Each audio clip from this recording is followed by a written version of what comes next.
The CH-47 Chinook descended into the valley under cover of darkness, its twin rotors beating against a thin mountain air. Lieutenant Commander James Hartley sat with his team of 8 SEALs, weapons between their knees, faces painted black and green. At the far end of the cabin sat Catherine Reynolds' medical bag strapped across her chest, hands folded calmly in her lap. "You ever been this far north, nurse?" Petty Officer Derek Sullivan called over the rotor noise. Catherine looked up 3 times. "You?" Sullivan grinned. "First rotation. But I'm a shooter. You just carry the bandages." A few chuckles rippled through the team. Catherine said nothing, her eyes returning to the darkness beyond the open ramp. She had learned long ago that certain battles were not worth fighting, not with words. Anyway, the mission briefing had been straightforward. Extract a high-value intelligence asset from a compound 15 kilometers into hostile territory. 8 hours in, 8 hours out. Minimal, clears throat contact expected. Catherine had heard similar assessments before. She packed extra gauze. Chief Petty Officer Marcus Webb, the team's senior enlisted, watched Catherine from across the cabin. In 3 deployments, he had worked with 7 different corpsmen and medics. Most were competent, some were exceptional. But something about Reynolds was different. The way she secured her gear had the precision of someone who had done more than attend medical courses. The way her eyes scanned the cabin was not passive observation, but active assessment. 2 minutes, the crew chief announced. The team stood checked weapons, adjusted night vision mounts. Catherine rose with them, her movements economical and practiced. She touched each pouch on her vest, medical supplies, yes, but also water, energy bars, spare batteries, a knife with a 4-in blade strapped to her right thigh. "Stay close to Webb," Hartley told her, his tone not unkind but firm. "If contact happens, you hit the ground and let us work." "Understood, sir." The Chinook flared, and the team poured out into the Afghan night. Catherine was 5th off the ramp, landing in a crouch, immediately scanning for threats, while the others established a perimeter. The helicopter lifted away, and silence rushed in to fill the space its rotors had occupied. They moved in formation through the rocky terrain. Catherine positioned in the middle of the column. She matched their pace exactly, never lagging, never crowding the man ahead. When they went prone to avoid a passing vehicle on a distant road, she was down before the hand signal, snorts finished. When they crossed a dry stream bed, her footfalls made no more sound than theirs.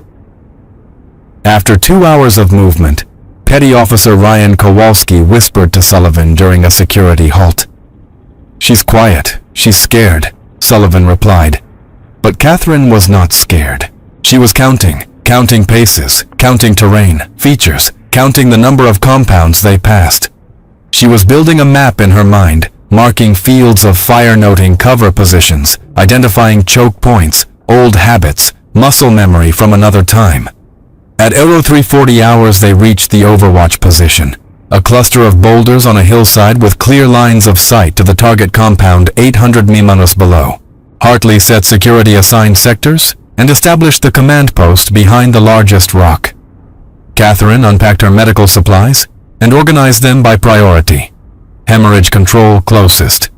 Airway management next, then fluids and medications. Coffee, Webb offered, extending a thermos. "Thank you, Chief." They sat in silence for a moment, watching the eastern horizon where dawn would eventually break. "You're calm," Webb observed. "Most medical personnel get jumpy on their first direct action mission." Catherine took a careful sip. "This isn't my first." "No, Chief." He waited for elaboration, but none came. Catherine handed back the thermos and returned to her supplies, hands moving with the confidence of someone who had performed these tasks hundreds of times. Webb noticed her fingers pause over a particular pouch, saw her check its contents, then secure it differently than before. It was a small thing, but in his experience, small things mattered. The compound below showed minimal activity. 2 guards walked lazy patrols. A light burned in one window. The intelligence suggested their target was being held in the northern building's second floor, third room from the east. Primary and alternate routes confirmed, reported Sergeant First Class Nathan Pierce, the team's breacher. Walls are mud brick. One entry point has a reinforced door. I'll need 2 charges. Hartley studied the compound through his scope. Catherine, if we take casualties during extraction, can you work in a moving vehicle? Yes, sir. I've done it before. Where? She met his eyes. Helmand Province, Sangin District, also twice in Kunar. Hartley nodded slowly. The names she cited were not tourist destinations. They were places where people died badly and often. Good to know. Dawn arrived without fanfare, a gradual graying of the sky that turned the landscape from black to charcoal to brown. The team rotated through security shifts while Catherine checked and rechecked her supplies. She had done this dance before in places whose names she tried not to remember. At 07:20 hours, movement increased in the compound. Children emerged to 10 goats. Women carried water from a central well. The 2 guards changed shifts, the new pair looking only marginally more alert than their predecessors. Looks soft, Sullivan muttered. Looks are cheap, Webb replied. Stay sharp. Catherine observed the compound with different eyes than the men around her. She noticed the women moved in a pattern that avoided certain areas. She saw how the children stayed away from the eastern wall. She noted the way dust had settled unevenly on the rooftops, suggesting recent foot traffic in specific locations. These details told stories, and she had learned to read them. By 1100 hours, the temperature had climbed above 90 degrees. The team consumed water in careful measures, maintained noise discipline, and waited. This was the nature of their work. Hours of patient observation punctuated by minutes of controlled violence. During her watch, Catherine allowed her mind to wander, but only along carefully controlled paths. She thought about her training, about the instructors who had molded her into something more than a medic. She thought about the qualifications she had earned, the ranges where she had outshot men twice her size, the close quarters battle courses where she had learned to move through buildings like smoke. She thought about the orders that had ended all of that. A hand touched her shoulder. Webb signaling her watch was over. She acknowledged silently and moved back to the command post where Hartley was reviewing the final assault plan with his team leaders. Initial entry team Pierce, Sullivan, Kowalski, you clear the ground floor and secure the stairwell. Webb, you take Thompson and Martinez upstairs to locate the package. I'll hold the courtyard with Davidson. Catherine remains at the entry point to receive casualties. Questions? There were none. This was what they trained for, what they existed to do. At 4:30 hours, a battered truck entered the compound. 4 men dismounted, 2 carrying AK-47 seconds openly. They spoke with the guards, gestured toward the northern building, then departed. The guards seemed more alert afterward. Timeline just moved, Hartley said quietly. We go at 1600, full daylight, maximum chaos, use their afternoon prayer routine for cover. The next 90 minutes stretched like hours. Catherine went through her mental checklist, reviewing tourniquet placement, reviewing chest seal procedures, reviewing the steps for treating tension pneumothorax. But underneath the medical knowledge ran another current. Sight pictures, breathing, controlled trigger discipline, immediate action drills for weapon malfunctions. She pushed those thoughts down. That was not who she was anymore. The orders had been clear. At 1545 hours, the call to prayer echoed from a distant mosque. In the compound below, the guards set down their weapons and faced Mecca. The team began final preparations. Catherine helped Sullivan check his breaching charges. Her hands were steady as she verified the detonator connections. She had done this before too, though Sullivan did not know it. You ever fire a weapon, nurse? He asked, his tone less mocking than curious. I've qualified with several, she replied, which was true. Also insufficient. Qualified did not capture the thousands of rounds she had put down range. It did not describe the muscle memory that could strip and reassemble an M4 carbine in 18 seconds. It did not convey the small matter of her previous role before the incident, before the review board, before her carefully negotiated reassignment to medical services. "Good," Sullivan said. "Stay behind us and you'll be fine." The assault began with precision. Pice placed his first charge on the compound's outer gate, and the explosion shattered the afternoon stillness. The team flowed through the breach in textbook formation, moving with the coordinated efficiency of men who had rehearsed these movements until they became instinct. Catherine followed Webb into the compound, staying in her assigned position, scanning her sector, while the shooters engaged threats. The initial resistance was minimal. 2 guards attempted to retrieve their weapons and died before reaching them. A third appeared in a doorway and fell to a 3-round burst from Martinez. The entry team reached the northern building. Pierce placed his second charge on the reinforced door. The blast echoed off the mud walls, and Sullivan went through first. Weapon up, searching for targets. Ground floor clear. Webb's element started up the narrow staircase. Catherine established her casualty collection point at the base of the stairs exactly where Hartley had designated. Through the doorway, she could see the courtyard, could see Davidson covering their 6 onward, could see the walls and rooftops beyond, could see the figures appearing on those rooftops. "Contact rear," Davidson shouted, opening fire. The carefully planned operation disintegrated in seconds. What intelligence had missed, what reconnaissance had failed to identify, now revealed itself. This was not a holding facility. It was a trap. Automatic weapons fire rad the courtyard from 3 directions. Davidson went down immediately, hit in the leg and shoulder. Hartley dragged him toward cover as rounds sparked off the stone walls around them. "All elements, we are compromised." Hartley's voice cut through the radio. "Execute E and E protocol." But there was no escape and evasion. The compound's single exit was now a kill zone. Whoever had planned this ambush had studied American tactics and prepared accordingly. Catherine moved without thinking, pulling Davidson into the building, while Hartley laid suppressing fire. The wounded SEAL's leg wound was catastrophic femoral artery, compromised blood pressure dropping rapidly. She applied a tourniquet high and tight, her hands performing the steps her mind no longer needed to consciously direct. "Catherine, can he move?" Hartley called. "Not without carrying him, sir." Upstairs, gunfire erupted. Webb's voice crackled over the radio. "Multiple hostiles. Second floor. Package is not here. Repeat, this is a dry hole." Pice appeared at the top of the stairs, half carrying Kowalski, whose face was a mask of blood from a head wound. Catherine pulled them both down, began assessing injuries while the building shook with impacts from rocket-propelled grenades. The situation was deteriorating from critical to catastrophic. Outside, the volume of enemy fire increased. Inside, the team was pinned wounded and running low on ammunition.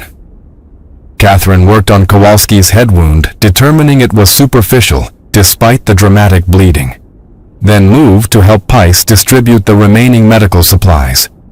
That was when she saw the calculations running in Pierce's eyes, saw him counting rounds, counting wounded, counting options. She had seen that look before on the faces of men who understood they were about to die.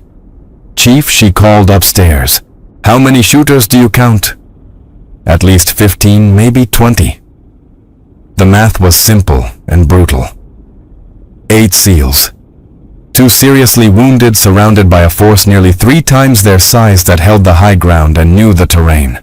Without air support, without reinforcements, their options were exhausted. Catherine felt the old training surfaces unbidden and unwelcome. She found herself analyzing fields of fire, identifying the rhythm of enemy movement, calculating angles and distances.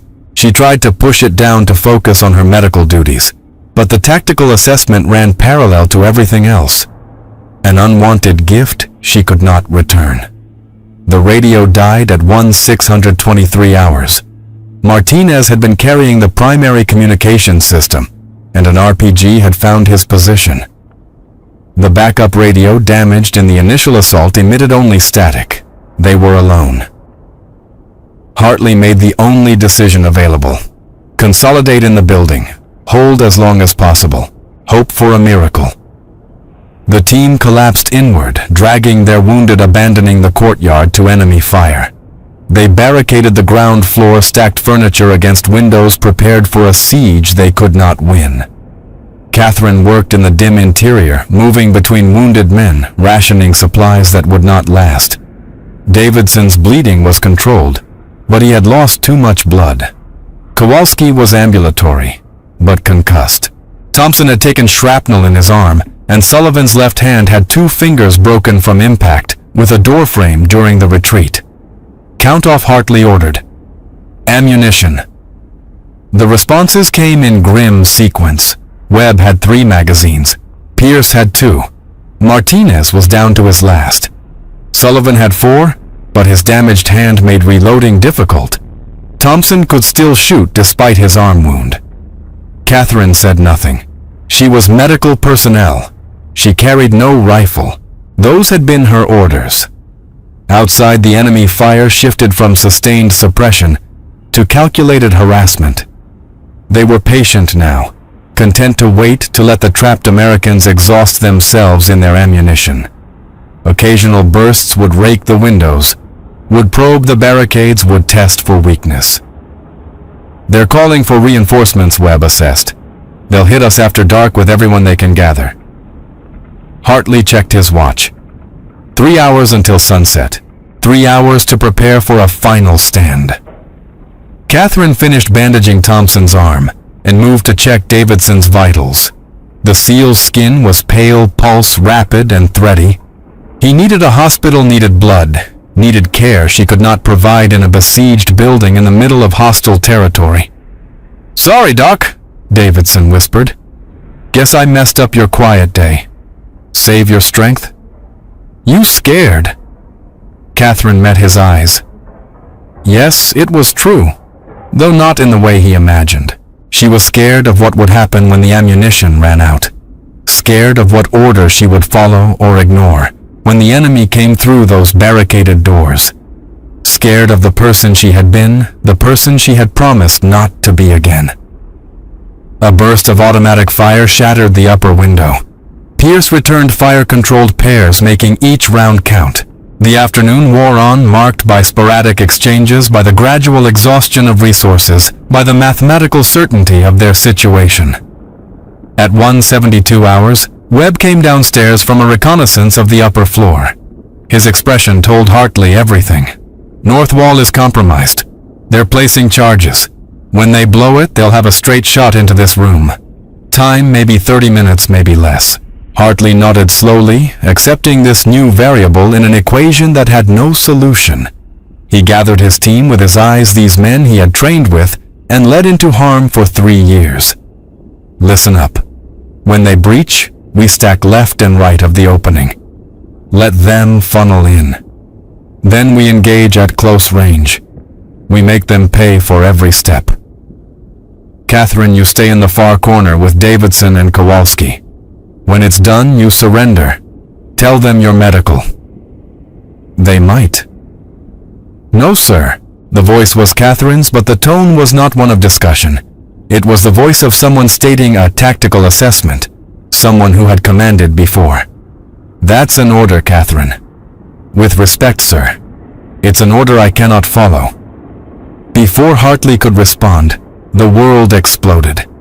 The enemy had placed their charges wrong or right, depending on perspective. Instead of creating a controlled breach in the north wall, they brought down a quarter of the second floor. The collapse buried 2 SEALs under rubble and created a gap through which gunfire immediately poured. Pierce went down, hit in the chest. His body armor caught most of it, but the impact threw him backward. Ribs cracked, breath gone. Sullivan tried to cover him and took a round through his calf.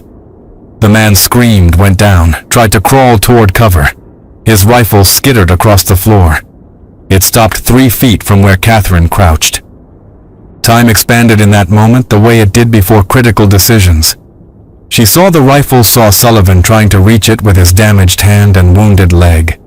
Saw enemy fighters beginning to climb through the breach in the wall. She saw Hartley and Webb trying to cover multiple angles, saw their ammunition counters running towards zero, saw the mathematical inevitability of their deaths, saw the orders she had been given 2 years ago. You will not engage in combat operations. You will serve in medical capacity only. This is a condition of your continued service.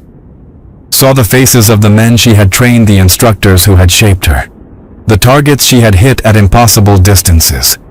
Saw Sullivan's blood spreading across the floor. Catherine Reynolds picked up the rifle. The weapon felt like coming home. The weight, the balance, the slight imperfection in the stock where someone had carved their initials. All of it familiar. All of it right. Catherine's hands moved without conscious thought, checking the magazine, verifying the chamber, flipping the safety to fire. "Nurse, put it down," Webb shouted from his position by the window. She did not put it down. An enemy fighter appeared in the breach, weapon rising. Catherine's rifle came up smooth and fast. Sight picture acquired. Breathing, controlled trigger press, gradual and perfect. The shot took him in the upper chest. He fell backward. The room went silent except for the ringing of ears. Every SEAL stared at her, not at the fact she had fired, but at how she had fired. The stance, the economy of movement, the single shot placed exactly where it needed to go. "Who the hell are you?" Hartley asked quietly. Catherine did not answer. 2 more fighters were coming through the breach. She engaged both 2 shots each center mass. They dropped. She moved to a different position, knowing that muzzle flash gave away location, knowing that static shooters were dead shooters. 3-0 window, she called. And Webb shifted to cover it before his conscious mind caught up with the fact that he was taking orders from their medic. The enemy attack already committed could not easily reverse. More fighters poured through the breach, and Catherine met them with precision fire, not spraying, not panic shooting, but the controlled violence of someone who had done this before, and done it well. She dropped to one knee beside Sullivan, still firing, still covering angles. "Can you shoot my hand? Can you shoot?" He nodded. She pulled him to a position where he could brace his rifle against debris, giving him a stable platform despite his injuries. "Cover the doorway slow and steady. Make them think twice." Sullivan did as instructed, because in that moment Catherine's voice carried the authority of someone who belonged in this chaos, someone who understood its rhythms and rules. Martinez appeared from the collapsed section of the second floor, dusty but mobile. Catherine directed him to reinforce Pierce's position without breaking her own rhythm of fire. She was not thinking now, just executing, letting years of training override the orders, override the promises, override everything, except the immediate necessity of keeping her people alive. "Relating," she called. Dropping the empty magazine, seeding a fresh one in 2 seconds flat. A rocket-propelled grenade streaked through the breach and impacted against the far wall. The explosion was devastating in the confined space, showering everyone with debris. Catherine felt something hot slice across her left shoulder, but ignored it, acquiring her next target, servicing it with 2 rounds, moving to the next. The enemy fire began to slacken. They had expected a massacre, an easy finish to trapped prey. Instead, they were taking casualties, their attack disrupted by accurate fire from unexpected positions. Catherine made a tactical assessment in the space between heartbeats. The enemy was committed, but disorganized. They had numbers but poor coordination.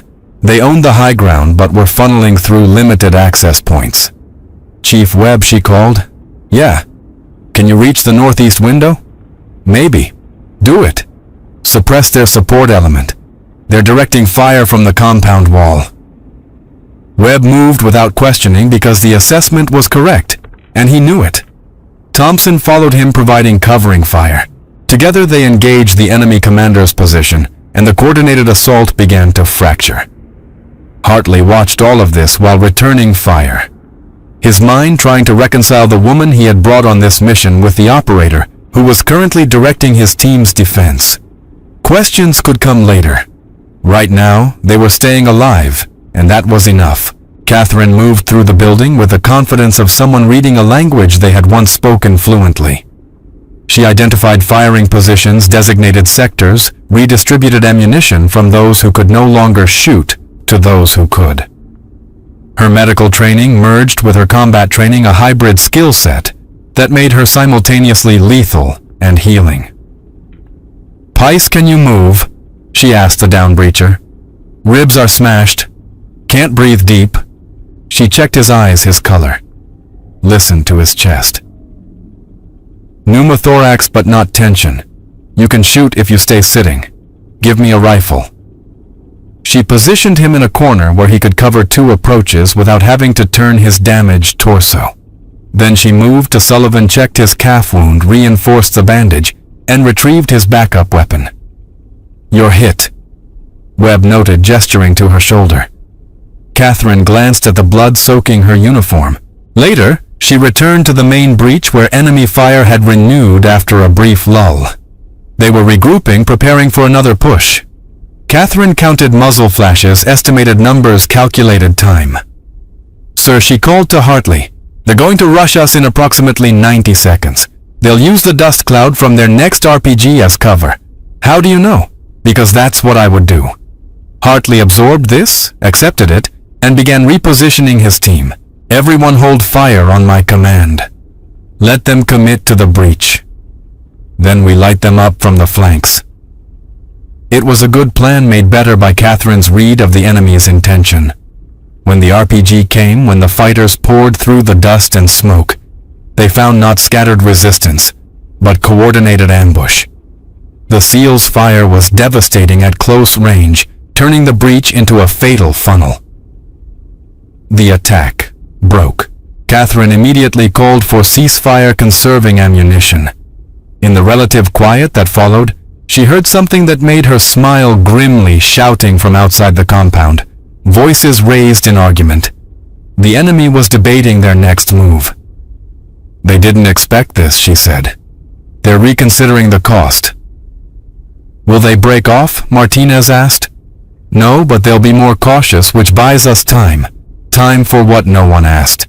They had no reinforcements coming, no extraction plan, no communication with command. But time was still a commodity worth having. Catherine used it to check every wounded man, to redistribute supplies, to ensure each shooter had water and ammunition positioned within easy reach. She moved with quiet efficiency, and the SEALs watched her with new eyes. "You're not just a medic," Thompson said. It was not a question. "I'm whatever we need me to be right now." Webb approached Hartley at the command post, speaking low. "Sir, we need to address this." "She's running tactical. The team is following her guidance." "That's not chain of command." Hartley watched Catherine teaching Sullivan a technique for shooting with his injured hand. Watched the younger SEAL nodding. Watched him immediately apply the instruction with improved effect. "Right now, Chief, I don't care if she's the janitor. She's keeping us alive. We'll sort out the rest if we survive." The afternoon stretched toward evening. The enemy probed twice more, testing different approaches, but each time Catherine identified their intent and positioned the team to counter it. She was playing chess while they played checkers. Always 2 moves ahead, always reading the pattern. During a lull, she moved to the upper floor to assess their position from a higher vantage. The destruction was extensive. Holes in the walls provided lines of sight, but also made them vulnerable. She counted enemy positions, marked their locations, mentally estimated their remaining strength. 15 fighters visible, probably another 5 to 8 in reserve, against 4 fully combat effective SEALs, 2 limited by wounds and 2 unable to fight. The math was still bad, but it was better than it had been. She descended and found H. Hartley reloading magazines from loose ammunition scattered across the floor. "Report," he said. Catherine gave him a concise tactical summary.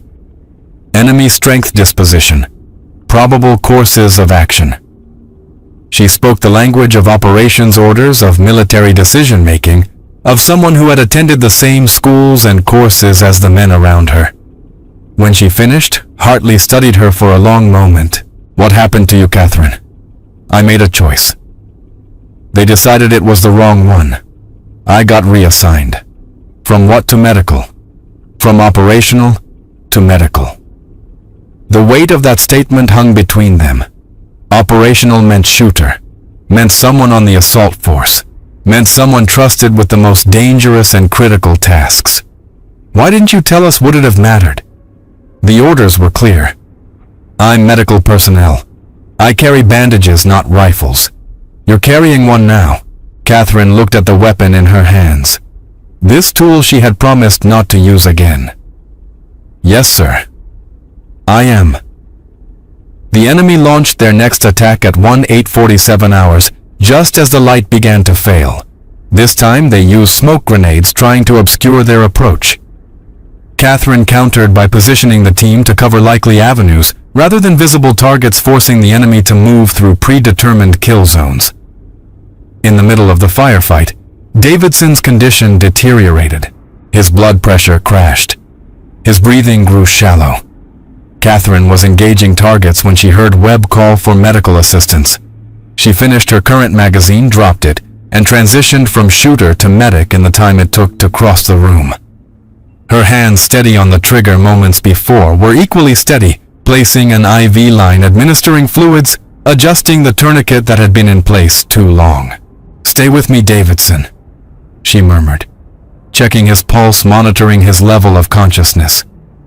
"You're pretty good with that rifle, Doc," he whispered. "Shut up and breathe." She stabilized him as much as possible, then returned to her rifle. The duality felt natural, felt right, felt like the person she had always been meant to be, before regulations and review boards had tried to split her in half. Sullivan watched her move between roles, his expression thoughtful despite the pain from his wounded leg. "You do this before the switching." Catherine cleared a malfunction in her rifle, charged it, returned to firing. Between shots, she answered, "I did everything before, then I did only one thing. Now I'm doing everything again." It was the most she had said about her past, and it was enough. Sullivan nodded and returned his attention to his own sector, accepting this new reality. Their medic was also their best shooter, and in this particular version of hell, they needed both. The smoke cleared, the attack repelled. Catherine conducted another casualty assessment, checking every man, redistributing pain medication from her dwindling supplies. Pice's breathing had worsened, his pneumothorax progressing despite her earlier intervention. "I need to decompress your chest," she told him. Here and now."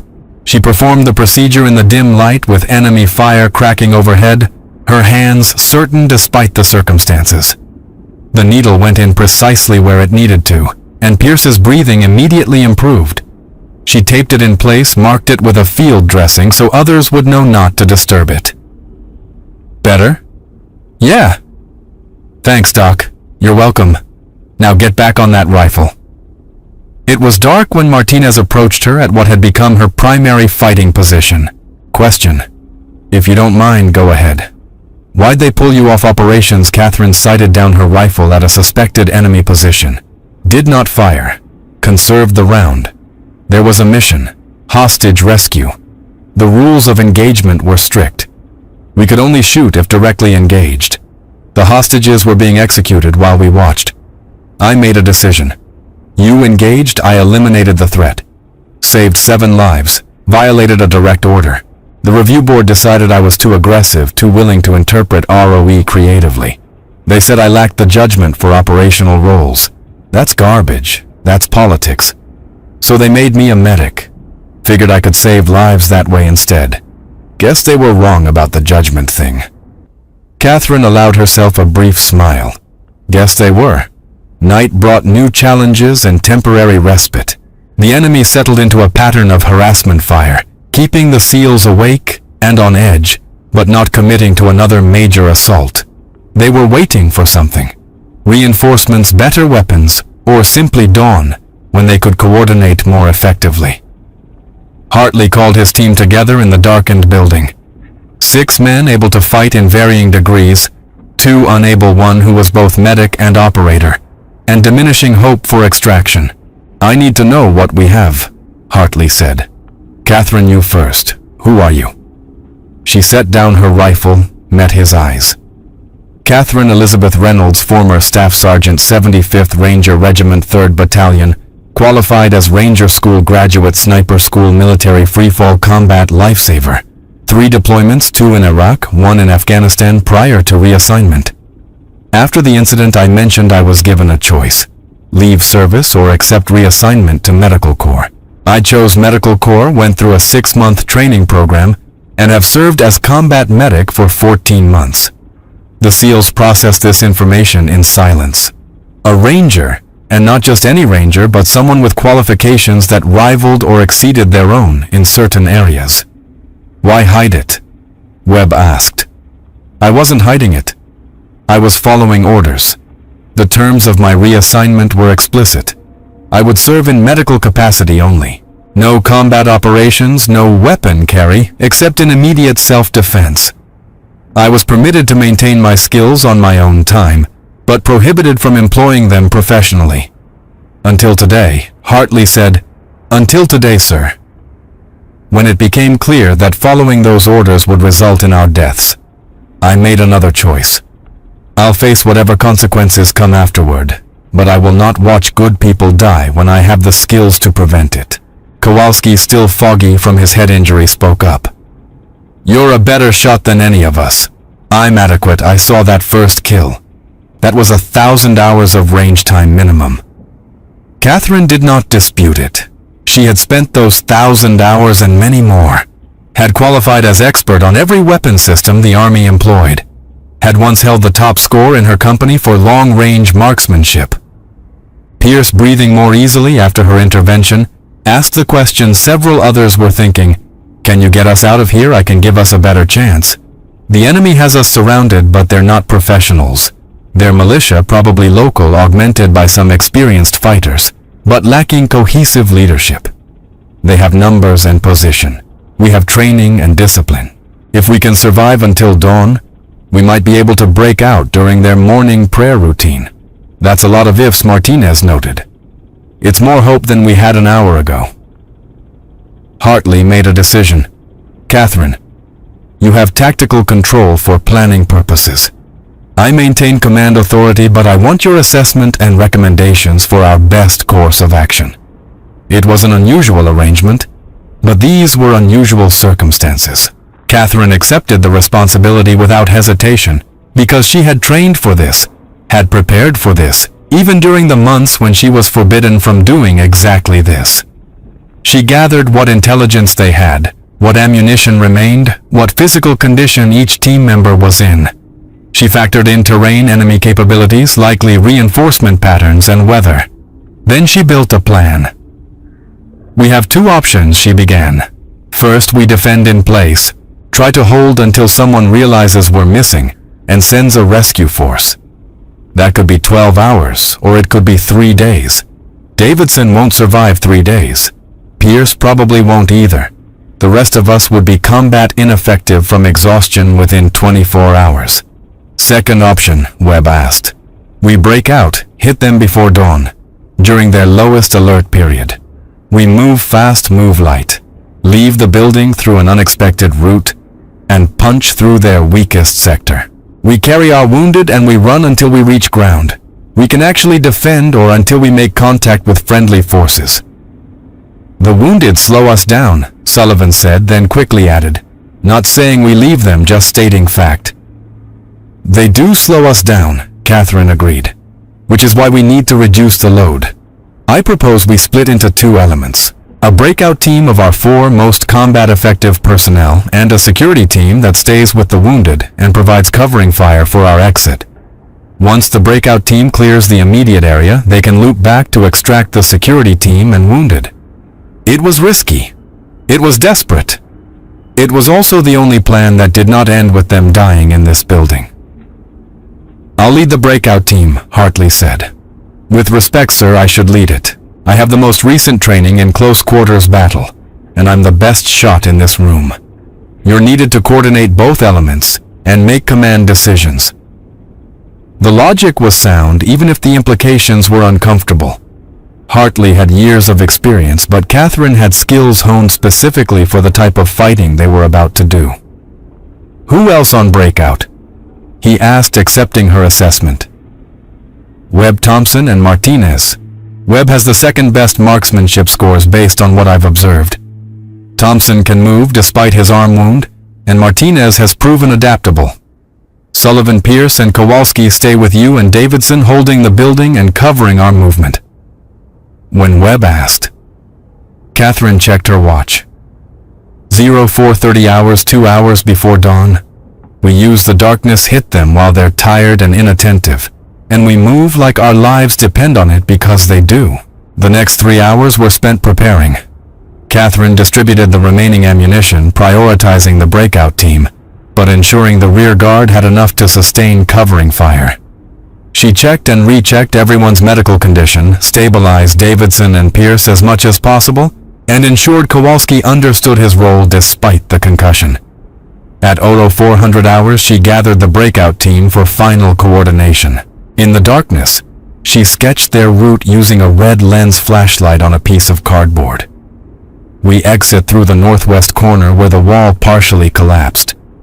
It's the point they've guarded least because the rubble makes it look impassable. We make it passable. Martinez goes first, clears the immediate area. Thompson follows, secures left, I go third, secure right. Webb comes last, provides rear security. We move in diamond formation after that with me on point because I have the best low-light visibility and close-range reflexes. You sure about that? Webb asked. It was not challenge, just verification. I've done this before, Chief. Trust me or replace me, but decide now. Webb looked at Hartley. The lieutenant commander nodded. Webb returned his attention to Catherine. I trust you. Just keep us alive. At 0415 hours, they moved into position. Catherine led them to the northwest corner, where 2 walls had partially collapsed from earlier fighting. The rubble was treacherous but navigable. She tested her route, found the quiet path, and marked it for the others to follow. At 0428 hours, she checked her rifle one final time. Full magazine round, chambered, safety off. She looked at the 3 men who would follow her into darkness and probable death. Stay close. Stay quiet. When I engage, you engage. When I move, you move. Questions. There were none. At 0430 hours precisely, Catherine Reynolds climbed through the rubble and into the night. The enemy had indeed been lax in guarding this sector, perhaps assuming the Americans would not be foolish enough to try a breakout through such difficult terrain. Catherine moved through their positions like a ghost, using every shadow, every depression in the ground, every fragment of cover. Behind her, 3 Navy SEALs men who prided themselves on their stealth struggled to match her silent movement. They covered 50 malorus before encountering their first sentry. Catherine saw him before he saw her, a figure silhouetted against the slightly lighter eastern sky. She closed the distance, eliminated the threat with her knife rather than her rifle, and dragged the body into shadow. The entire engagement took 6 seconds and made no sound louder than an exhaled breath. Webb watched this with professional appreciation. He had trained with Army Rangers before, had cross-trained with Delta and Special Forces, but he had never seen someone move quite like Catherine moved. She was not just competent, she was exceptional. They reached the compound wall. Catherine identified the guard tower, counted the men in it, calculated angles. She hand-signaled to Webb. 2 targets, simultaneous engagement required. He nodded, understanding. On her mark, they fired together. Both guards dropped.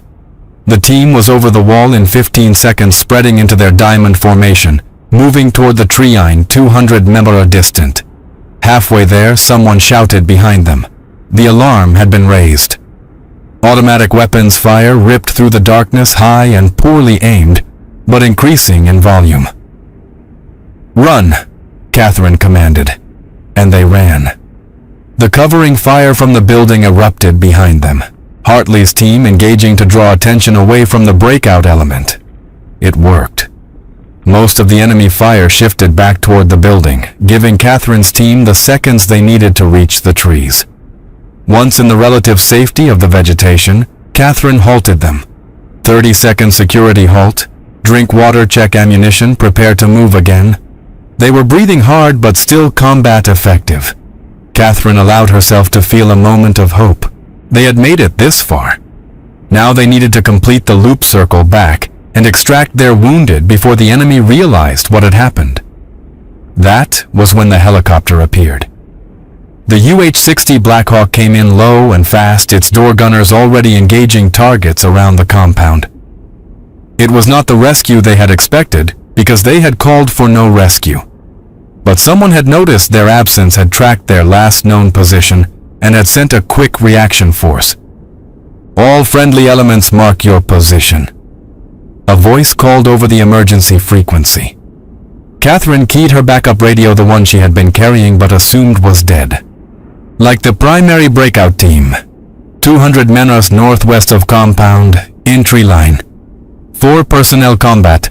Effective rearguard, still in northern building's voice, added 4 personnel, 2 critical wounded, taking heavy fire. The helicopter made its decision instantly. It could not land in the compound under that volume of fire, but it could suppress the enemy positions long enough for the building's occupants to evacuate. "You," the pilot's voice came through, and she recognized it. Chief Warrant Officer Rachel Brennan, someone she had worked with 2 years ago before the reassignment. "Can your element move to alternate LZ?" Catherine checked her map, oriented herself. Affirm. Grid NA 38472156. Approximately 15 minutes at tactical pace. Roger. We'll extract the building first, then come for you. Stay low. Stay quiet. The Blackhawk circled the compound, its guns devastating the enemy positions. Catherine watched through the trees as Hartley's team emerged from the building carrying Davidson and Pierce. The helicopter descended just long enough for them to load aboard, then climbed steeply, taking fire, but absorbing it into its armored hull. "Move!" Catherine told her team, and they moved. 15 minutes later, they reached the alternate landing zone, a small clearing barely large enough for the helicopter. It came in hard flared at the last second, and the team scrambled aboard. As the Blackhawk climbed away, Catherine looked down at the compound, at the building they had defended, at the bodies scattered around it. The pilot's voice came through her headset. "Catherine Reynolds heard you picked up a rifle again. Circumstances required it, ma'am." "I'm sure they did. We'll discuss it when we get back." The 20-minute flight to forward operating base was silent except for the rotors. Catherine sat with her team helping the crew chief treat the wounded, her hands returning to medical mode now that the immediate crisis had passed. When they landed, the base was a flurry of activity. Medical teams rushed to take Davidson and Pierce. Intelligence officers descended to debrief the team, and standing near the operations center, waiting with an expression that promised difficult conversations ahead, was Colonel Marcus Freeman, the officer who had overseen Catherine's reassignment 2 years earlier. But first came the medical checks, the preliminary debriefs, the administrative processing of people who had nearly died.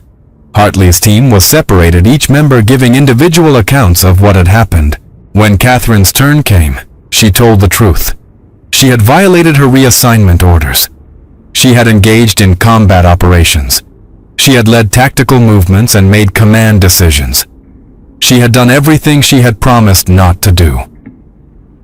The intelligence officer taking her statement looked up from his notes. "And you believe this was justified?" "I believe 8 American service members are alive who would otherwise be dead, sir. I'll accept whatever consequences come from my actions, but I won't apologize for them." After the formal debrief came the informal gathering. The SEALs had been given quarters to rest, recover, and decompress.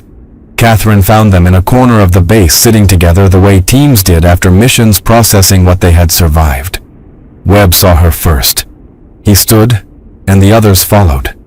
There was a moment of awkward silence. These men, who had learned today that their medic was also a warrior, uncertain how to address this new reality. Then Webb extended his hand. Staff Sergeant Reynolds. Catherine shook it. It's just Catherine, Chief. I'm still Medical Corps. Maybe not for long, Martinez said. Once word gets out what happened, word will get out, Sullivan confirmed. And there will be questions about why someone with your skills was sidelined. Hartley appeared in the doorway, still wearing the dust and blood of the mission. He looked at Catherine for a long moment before speaking. I wrote my preliminary report. I described what happened, including your role. I also included my opinion that your reassignment was a waste of capability, and that your actions today exemplify the kind of initiative and judgment we need in special operations. Sir, you don't have to. I know I don't have to, but I'm going to, because what I saw today was not someone violating orders. What I saw was someone making the right call in an impossible situation. That's exactly the kind of judgment that got you into trouble before, and it's exactly the kind of judgment that saved us. Catherine nodded, not trusting herself to speak. These men who had started the day barely noticing her were now putting their careers on the line to defend hers. Besides, Kowalski added, "You still need to finish treating my concussion. Can't let you get kicked out before you clear me for duty." The tension broke with quiet laughter. Someone produced coffee, and they sat together as the Afghan dawn brightened outside, processing the mission, the fight, the survival. 3 days later, Catherine stood outside Colonel Freeman's office, her dress uniform crisp, her mind calm. She had spent the intervening time continuing to treat the wounded, debriefing with various levels of command, and preparing for this moment. The door opened. "Come in, Reynolds." Freeman's office was sparse, decorated only with the memorabilia of a career spent in service. He gestured to a chair. She sat. "I've read the reports," Freeman began. "All of them, the team leaders, the individual statements, the tactical analysis from intelligence. I've also had conversations with some people who have strong opinions about your actions." Catherine waited. "You violated the terms of your reassignment. The terms were clear. Medical duties only, no combat operations. You not only engaged in combat operations, you led them. You made tactical decisions. You commanded experienced operators. All things you were explicitly prohibited from doing." "Yes, sir." "Do you have anything to say in your defense?" Catherine met his eyes. "No, sir. My actions speak for themselves. If the consequence is separation from service, I accept that, but I will not say I was wrong to do what I did." Freeman leaned back in his chair, studying her. 2 years ago, you were one of the most promising young operators in the Ranger Regiment. Your instructors said you had the potential to go anywhere, do anything. Then you made a choice in that hostage situation. You killed 3 men who were executing unarmed civilians despite rules of engagement that prohibited offensive action. "I remember, sir. The review board decided you were too aggressive, too quick to interpret orders in ways that suited your tactical assessment rather than policy requirements. They said you lacked the judgment for operational roles. I disagreed, but I was outvoted. This was new information. Catherine had not known Freeman had opposed her reassignment. I thought Freeman continued that medical service would give you a way to contribute, while keeping you out of situations where your tendency to prioritize mission success over rule compliance would create problems. I was wrong." He pulled a folder from his desk. "This morning I received a request from Naval Special Warfare Command. They want to attach you to SEAL team operations as a combat medic with tactical authority. They've requested your reassignment to a new program that's being established. Combat medics with previous operational experience who can serve dual roles when circumstances require." Catherine's heart rate increased, but she kept her expression neutral. "I'm recommending approval," Freeman said. "With conditions, you'll undergo additional training in their protocols. You'll be subject to their command structure, and you'll agree to counseling sessions to ensure you understand when to follow orders and when to exercise the initiative that makes you valuable. Are those terms acceptable? Yes, sir. Freeman stood, offered his hand. Don't make me regret this, Catherine. She shook his hand firmly. I won't, sir. 6 months later, Catherine Reynolds stood in the briefing room of a classified location, listening to the mission parameters for an operation she could not discuss in a place whose name she could not share. Around her sat operators from multiple special operations units planning a mission that would require medical expertise, tactical precision, and someone willing to make hard choices. She was still a medic. She still carried gauze and tourniquets, still knew how to save lives under the worst conditions. But now she also carried a rifle, and when circumstances required, she was authorized to use it. The team leader, a Marine raider she had worked with twice before, finished the briefing and looked around the room. Questions. Catherine raised her hand. Rules of engagement, sir. Defensive force authorized. Offensive action requires my direct approval. She nodded, satisfied. Clear rules, clear authority, clear understanding of when to ask and when to act. After the briefing, as the team conducted equipment checks, the Marine approached her. I read about Afghanistan, about what you did with the SEALs. It was necessary? I know. That's why you're here. Because when it's necessary, you do what needs doing. Just remember, follow the orders when you can. Break them only when you have to. Catherine smiled slightly. That's the same advice Colonel Freeman gave me, sir. Smart man, Freeman. You should listen to him. I intend to, sir. That night, sitting in her quarters, Catherine cleaned her rifle with the same care she organized her medical supplies. Both were tools of her trade now, both necessary, both part of who she was. The Army had tried to make her choose between warrior and healer, had tried to split her into pieces that fit their administrative categories. She had proven that some people could not be split. Some people were meant to be whole. Somewhere in the world there were people who needed saving. And when the time came, Catherine Reynolds would save them with medicine if possible, with her rifle if necessary. But she would save them. That was who she was. That was who she had always been. And finally, the orders agreed.